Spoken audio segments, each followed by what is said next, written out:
ಅಂದರೆ ಸರ್ ಈಗ ಇವತ್ತಿನ ಇದರಲ್ಲಿ ಏನಂತಂದರೆ ಎಷ್ಟೋ ಜನ ಹೊಸಬ್ರುಗಳು ಬರ್ತಾ ಇದ್ದಾರೆ ಇಂಡಸ್ಟ್ರಿಗೆಲ್ಲ ಎಲ್ಲವೂ ನಡೀತಾ ಇರುವಂಥದ್ದು. ಅಂದರೆ ಒಬ್ಬ ನಿರ್ಮಾಪಕನಿಗೆ ಫಸ್ಟ್ ಒಂದು ಸಿನಿಮಾ ಮಾಡ್ತೀನಿ ಅನ್ನೋದಕ್ಕಿಂತ ಆ ಪೂರ್ವ ಸಿದ್ಧತೆ ಅನ್ನುವಂಥದ್ದು ಇರ್ಬೋದು, ಇವತ್ತಿನ ಒಂದು ಕಮರ್ಷಿಯಲ್ ವಿಚಾರ ಇರಬಹುದು, ಇವತ್ತಿನ ಪ್ಯಾನ್ ಇಂಡಿಯಾ ಪ್ಯಾನ್ ವರ್ಲ್ಡ್ ಸಿನಿಮಾಗಳಿರ್ಬಹುದು, ಒಂದು ಬಜೆಟ್ ಅಂತ ಇರ್ಬೋದು, ಅದಕ್ಕೆ ಪ್ರಮೋಷನ್ ಇರ್ಬೋದು, ಎಲ್ಲವನ್ನ ನೋಡಿದಾಗ ಒಬ್ಬ ನಿರ್ಮಾಪಕನಾಗಿ ಕಲಿಬೇಕಾಗಿದ್ದೇನು ಮತ್ತು ಆತನು ತಗೋಬೇಕಾದಂತಹ ಕೆಲವೊಂದಿಷ್ಟು ಪ್ರಿಕಾಷನ್ಸ್ ಮುಂಚಿತವಾಗಿ ಏನೆಲ್ಲ ಪೂರ್ವ ಸಿದ್ಧತೆ ಮಾಡ್ಕೋಬೇಕು ಅಂತ ಅನಿಸುತ್ತೆ ನಿಮಗೆ? ಇಲ್ಲ, ನನಗೆ ಏನಂದರೆ ನಾನು ಇಂಡಸ್ಟ್ರಿಗೆ ಒಂದು 10 ವರ್ಷ ಆಯಿತು. ನನ್ನ ವೈಯಕ್ತಿಕವಾಗಿ ನಾನು ಮಾತಾಡೋದಾದರೆ, ನಾನು ಬಂದಿದ್ದೆ ಡೈರೆಕ್ಟ್ರ್ ಆಗ್ಬೇಕಂತ ಕನ್ಸಿಟ್ಕೊಂಡು ಬಂದವನು. ಬಟ್ ನನಗೆ ಅನಿಸಿದ್ದು ಒಂದು ಫಸ್ಟು, ಓಕೆ ನಮ್ಮ ತುಂಬ ಚಿಕ್ಕ ವಯಸ್ಸಲ್ಲಿ ನಾನು ಡೈರೆಕ್ಟ್ರ್ ಆಗಬೇಕು ಅಂತ ಅಂದ್ಕೊಂಡಿದ್ದು. ನಮಗೆ ಡೈರೆಕ್ಷನ್ ಮಾಡಬೇಕಂದ್ರೆ ಅದಕ್ಕೆ ಬೇಕಾಗಿರೋದೇ ಮೊದಲು ಬಂಡವಾಳ. ಒಂದು ಸಿನಿಮಾ ತೆಗಿಬೇಕು ಅಂದರೆ ನಮ್ಮನ್ನು ನಂಬಿ ಆ ಬಂಡವಾಳ ಯಾರಾಗ್ತಾರೆ ಅಂತ ಯೋಚನೆ ಮಾಡಿದಾಗ, ಮತ್ತು ಹಾಕಿದ ಬಂಡವಾಳನ ನಾನು ವಾಪಸ್ ರಿಟರ್ನ್ ಕೊಡಿಸೋ ಶಕ್ತಿ ನನಗೆ ಬರಬೇಕಲ್ಲ. ಒಂದು ಸಿನಿಮಾ ನನ್ನ ನಂಬಿ ಅವ್ರು ಬಂಡವಾಳ ಹಾಕಿ ನಾನು ಬರೆದಿರೋ ಕತೆಗೆ ಅವರು ಇನ್ವೆಸ್ಟ್ ಮಾಡಿ ಸಿನಿಮಾ ಮಾಡಿಕೊಡ್ತಾರೆ ಅಂತಂದರೆ ಪ್ರೊಡ್ಯೂಸರು, ಅದಕ್ಕೆ ರಿಟರ್ನ್ ಆಸ್ಪೆಕ್ಟ್ಸ್ ಏನು ಅನ್ನೋದನ್ನು ನಾನು ಫಸ್ಟ್ ಯೋಚನೆ ಮಾಡಿದೆ. ಹಂಗಾಗಿ ನಾನು ಒಂದಷ್ಟು ಪೂರ್ವ ಸಿದ್ಧತೆಗಳನ್ನ ಮಾಡ್ಕೊಂಡೆ ವೈಯಕ್ತಿಕವಾಗಿ. ಯಾವ ಥರ ಅಂತಂದರೆ, ಸಿನಿಮಾ ಇವತ್ತು ನೀವು ಮಾಡ್ಬೋದು, ನಾನು ಮಾಡ್ಬೋದು, ಟ್ಯಾಲೆಂಟ್ ಇರೋ ಯಾರು ಬೇಕಾದರೂ ಸಿನಿಮಾ ಮಾಡ್ಬೋದು. ಬಟ್ ಆ ಸಿನಿಮಾ ಮಾಡಿದ್ದನ್ನ ಕ್ವಾಲಿಟಿ ಆಫ್ ಮೇಕಿಂಗಿಂದ ಹಿಡಿದು ಪ್ರತಿ ಹಂತ ಏನು ನಾವು ಕರಿತೀವಿ, pre production, post production, first copy, censor, publicity and release, ಇಷ್ಟು ಡಿಪಾರ್ಟ್ಮೆಂಟು ಬರುತ್ತೆ ಸ್ಟೆಪ್ ಬೈ ಸ್ಟೆಪ್. ಒಂದು ಟೈಟಲ್ ರಿಜಿಸ್ಟ್ರಿಗೆ ಇವತ್ತು ನಾವು ಎಷ್ಟೋ ತಲೆ ಕೆಡಿಸ್ಕೊಳ್ತೀವಿ. ಸೊ ಹಾಗಿರಬೇಕಾದ್ರೆ ಒಂದು ಸಿನಿಮಾ ಮಾಡಿದ ಮೇಲೆ ಅದನ್ನು ಎಷ್ಟು ನೀಟಾಗಿ ನಾವು ಜನಗಳಿಗೆ ತಲುಪಿಸ್ತೀವಿ ಅನ್ನೋದು ತುಂಬ ತುಂಬ ಇಂಪಾರ್ಟೆಂಟ್ ಆಗುತ್ತೆ. ಹೌದು. ಆ್ಯಂಡ್ ಆ ನಿಟ್ಟಿನಲ್ಲಿ 100% ನಿರ್ದೇಶಕ 100ಗೆ 100% ಎಫರ್ಟ್ ಹಾಕಬೇಕು. ನಾನು ಹೇಳೋದಾದರೆ ಬಂಡವಾಳ ಓಕೆ, ಯಾರೋ ಒಬ್ಬರು ಹಾಕ್ತಾರೆ, ಯಾವುದೋ ಒಂದು ರೂಪದಲ್ಲಿ ಬರುತ್ತೆ, correct. End of the day 2.5 ಗಂಟೆ ಕೂತ್ಕೊಂಡು ಜನ ಸಿನಿಮಾ ನೋಡಿದಾಗ ಡಿಸಿಷನ್ ಕೊಡೋನು ಪ್ರೇಕ್ಷಕ. ಹೌದು. ಅವನಿಗೆ ಇಷ್ಟ ಆಗದೆ ಇದ್ಮೇಲೆ ಅದು ಆಟೋಮೆಟಿಕ್ಕಾಗಿ ರಿಜೆಕ್ಟ್ ಆಗಿಬಿಡುತ್ತೆ. ನಾವು ಅಂದ್ಕೊಂಡಿರೋ ಸಿನಿಮಾನ ಅವ್ರು ನೋಡಿ ಮೆಚ್ಚಬೇಕು ಅಂತಂದರೆ ಎಲ್ಲ ರೀತಿಯಾದ ಯೋಚನೆಯೂ ನಾವು ಮಾಡಿರಬೇಕಾಗತ್ತೆ. ಸೊ ಈ ನಿಟ್ಟಿನಲ್ಲಿ ಇಲ್ಲಿ ಕೆಲಸನೂ ಮಾಡಬೇಕಾಗತ್ತೆ, ಪಬ್ಲಿಸಿಟಿನೂ ಮಾಡಬೇಕಾಗತ್ತೆ, ಎಲ್ಲ ಡಿಪಾರ್ಟ್ಮೆಂಟಲ್ಲೂ ಸ್ಟೆಪ್ ಬೈ ಸ್ಟೆಪ್ಪಾಗಿ ಕೆಲಸ ಮಾಡ್ತಾ ಹೋಗಬೇಕಾಗತ್ತೆ. ನಿಜ. ಯಾಕಂತಂದರೆ ಎಷ್ಟೋ ಜನ ಎಡುವಂಥದ್ದೇ ಅಲ್ಲಿ. ಇವತ್ತು ನನ್ನ ಸಿನಿಮಾ ಸೋತ್ಬಿಡ್ತು, ಆಮೇಲೆ ಸರ್ ಇವತ್ತು ನಾವು ನೋಡ್ತಾ ಇರ್ತೀವಿ ವಾರಕ್ಕೆ 10, 14, 15 ಸಿನಿಮಾಗಳು release ಆಗ್ತಿರುವಂಥದ್ದು.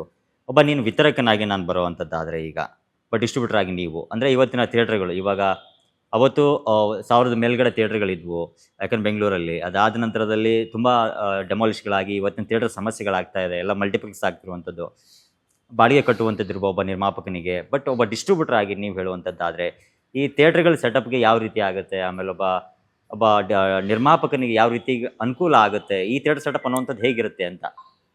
Sir, as A distributor ನಾವು ಇಲ್ಲಿ ತನಕ ಹೆಚ್ಚಿಗೆ ಒಂದು 40ಕ್ಕಿಂತ ಹೆಚ್ಚು ಸಿನಿಮಾ ನಾನು ರಿಲೀಸ್ ಮಾಡಿದ್ದೀನಿ. ಎಲ್ಲ ಲ್ಯಾಂಗ್ವೇಜಲ್ಲೂ ರಿಲೀಸ್ ಮಾಡಿದ್ದೀನಿ.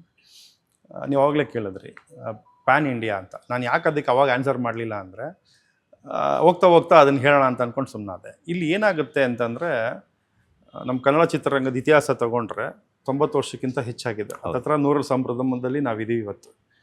ಇಲ್ಲಿ ಅವತ್ತಿನ ಕಾಲಘಟ್ಟಕ್ಕೂ ಇವತ್ತಿನ ಕಾಲಘಟ್ಟಕ್ಕೂ ತುಂಬ ವ್ಯತ್ಯಾಸ ಆಗಿದೆ. ಅವತ್ತು ಕತೆ ಇಟ್ಕೊಂಡೇ ಸಿನಿಮಾ ಮಾಡ್ತಿದ್ರು, ಆರ್ಟಿಸ್ಟ್ನ ನಂಬ್ಕೊಂಡು ಸಿನಿಮಾ ಮಾಡ್ತಿದ್ರು. ಇವತ್ತು ಟೆಕ್ನಿಕಲಿ ತುಂಬ ಡೆವಲಪ್ಮೆಂಟ್ಸ್ ಆಗಿದೆ, ಯಾರು ಬೇಕಾದರೂ ಸಿನಿಮಾವನ್ನು ಮಾಡ್ಬೋದು ಇವತ್ತು. ಹಾಗಾಗಿ ಇವತ್ತು ತುಂಬ ಈಸಿ ವೇ ಇದೆ ಸಿನಿಮಾ ಮೇಕಿಂಗಿಗೆ. ಬಟ್ ಸಿನಿಮಾ ಮಾಡಿದ ಮೇಲೆ ಅದನ್ನು ರಿಲೀಸ್ ಅಂತ ಬಂದಾಗ ಇಲ್ಲಿ ಎಡುತ್ತಾ ಇರೋವಂಥದ್ದು, ಎಸ್ಪೆಷಲಿ ಇವತ್ತು ಇಂಡಸ್ಟ್ರಿಗೆ ಬರ್ತಾರೋ ಹೊಸಬ್ರುಗಳು ತುಂಬ ಎಡುತ್ತಾ ಇದ್ದಾರೆ. ಇಲ್ಲಿ ಏನಾಗ್ಬಿಟ್ಟಿದೆ, ಅವ್ರಿಗೆ ನಾಲೆಡ್ಜ್ ಇಲ್ವೋ ಅಥವಾ ಅದಕ್ಕೆ ಬೇಕಾದಂಥ ಇನ್ಫಾರ್ಮೇಷನ್ ಎಜುಕೇಷನ್ ಇಲ್ವೋ ಗೊತ್ತಿಲ್ಲ. 100% ಫೇಲ್ಯೂರ್ ಆಗ್ತಾ ಇರೋದೇ ಇಲ್ಲಿ. ಜನ ಯಾವತ್ತೂ ಎಂಟರ್ಟೈನ್ಮೆಂಟ್ ಅಂತ ಬಂದಾಗ ಯಾವ್ದಾದ್ರು ಒಂದು ಪ್ಲ್ಯಾಟ್ಫಾರ್ಮಲ್ಲಿ ಸಿನಿಮಾ ನೋಡ್ತಾರೆ. ಇದರ ಬಿಗ್ ಸ್ಕ್ರೀನ್ ಅಥವಾ OTT ಯಾವ್ದಾದ್ರು ಒಂದು ರೀತಿಯಲ್ಲಿ ನಾವು ನೋಡ್ತೀವಿ, ನೀವು ನೋಡ್ತೀವಿ, ನೋಡ್ತೀವಿ. ಯಾಕಂದರೆ ಮನೋರಂಜನೆ ಪ್ರತಿನಿತ್ಯ ಅವಶ್ಯಕತೆ ಇದ್ದೇ ಇದೆ ಮನುಷ್ಯನಿಗೆ. ಹಂಗಾಗಿ ಸಿನಿಮಾ ಸೋತಿಲ್ಲ, ಸಿನಿಮಾ ಮೇಕರ್ಸ್ಗಳು ಸೋಲ್ತಾ ಇದ್ದಾರೆ ಅನ್ನೋದು ನನ್ನ ವೈಯಕ್ತಿಕ ನಿಲುವು. ಯಾಕೆ ಈ ಮಾತನ್ನ ನಾನು ಒತ್ತಿ ಹೇಳ್ತಾ ಇದ್ದೀನಿ ಅಂತಂದರೆ, ಇವತ್ತು ಏನಾಗ್ಬಿಟ್ಟಿದೆ, ಫಾರ್ ಎಕ್ಸಾಂಪಲ್ ಒಂದಷ್ಟು ಜನ ಹುಡುಗರುಗಳು ಬರ್ತಾರೆ, ಸಿನಿಮಾ ಮಾಡಬೇಕು ಅನ್ನೋ ಆಸೆ ಇರುತ್ತೆ. ಫೈನ್, ಅವ್ರು ಏನೋ ಒಂದು ಅಮೌಂಟು, ಒಂದು ಟೀಮ್ ಕಟ್ಕೊಂಡು ಸಿನಿಮಾ ಮಾಡಿಬಿಡ್ತಾರೆ. ಒಂದು 5D ಕ್ಯಾಮ್ರಾ ಇಟ್ಕೊಂಡು, ಇಲ್ಲ ಯಾವುದೋ ಒಂದು ಎಪಿಕ್ ಕ್ಯಾಮ್ರಾ ಇಟ್ಕೊಂಡು ಓಕೆ ಮಾಡ್ತಾರೆ, ಸಂತೋಷ. ಪ್ಲ್ಯಾಂಡಾಗಿ ಮಾಡಬೇಕು, ಹೋಮ್ವರ್ಕ್ ಮಾಡಬೇಕು.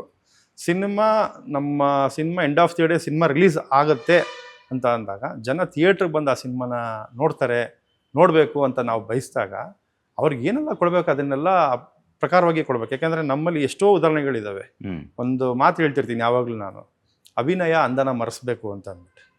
ಅಂದರೆ ಇಲ್ಲಿ ಗ್ಲಾಮರ್ ಅನ್ನೋದೇ ಮುಖ್ಯ ಆಗೋದಿಲ್ಲ. ಆ ಪಾತ್ರಕ್ಕೆ ಇವರು ಸೂಕ್ತ ಅಂತ ಅಂದರೆ ನೀವು ಹೀರೋ ಮಾಡ್ಬೋದು, ಇನ್ನೊಬ್ರು ಹೀರೋ ಮಾಡ್ಬೋದು, ಯಾರು ಬೇಕಾದರೂ ಹೀರೋ ಮಾಡ್ಬೋದು. ಇವತ್ತು ಕಂಟೆಂಟ್ ಇರಬೇಕು, ಮೇಕಿಂಗ್ ಕ್ವಾಲಿಟಿ ಆಫ್ ಮೇಕಿಂಗ್ ಇರಬೇಕು.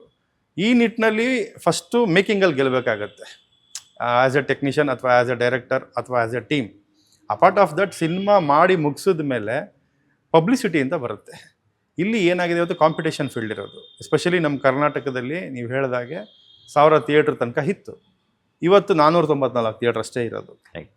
ಅದರಲ್ಲೂ 1.5 ಲಾಸ್ಟ್ ಟೈಮ್ ಇಂಟರ್ವ್ಯೂನಲ್ಲಿ ನಾನು ಹೇಳ್ತಾ ಇದ್ದೆ. ಹೌದು. ಸೊ ಏನಕ್ಕೆ ಈ ಪರಿಸ್ಥಿತಿ ಆಗಿದೆ ಅಂತ ಅಂದರೆ, ಫೀಡ್ ಆಗಲ್ಲ.